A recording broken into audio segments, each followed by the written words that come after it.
আসসালামু আলাইকুম। আমরা আজকে 50তম বিসিএস এ আসা সম্ভাবনা থেকে একটি প্রশ্নের সমাধান করব।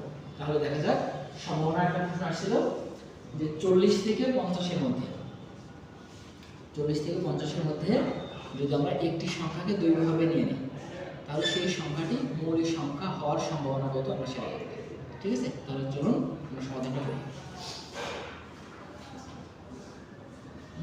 প্রথমে আমাদের এখানে কি করতে হবে? প্রথমে দেখতে হবে যে 40 থেকে 50 এর মধ্যে মোট কয়টি সংখ্যা আছে। হ্যাঁ, আমরা যদি দেখি 40 থেকে 50 এর মধ্যে মোট সংখ্যা আছে কয়টি?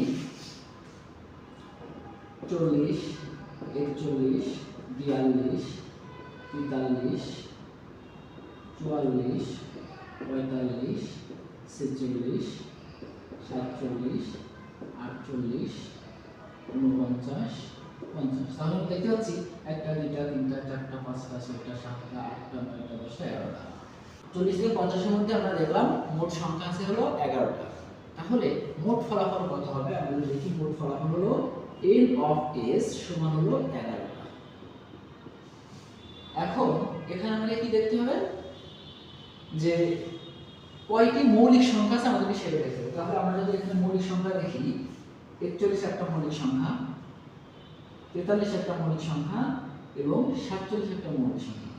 তাহলে দেখতে পাচ্ছি আমাদের এই 11টি সংখ্যার মধ্যে মোট 3টি মৌলিক সংখ্যা আছে।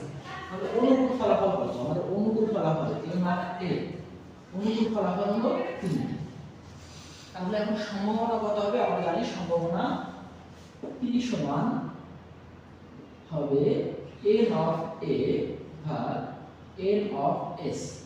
তার মানে আমাদের 40 থেকে 50 এর মধ্যে থেকে যদি আমরা একটি সংখ্যা দ্বৈতভাবে নিয়ে নিই, তাহলে সেটা মৌলিক হওয়ার সম্ভাবনা হবে 3 ভাগ 11। এটাই কিন্তু আমাদের অ্যানসার। এটা 50তম বিসিএস এ আসছিল সম্ভাবনা থেকে। সকলকে ধন্যবাদ।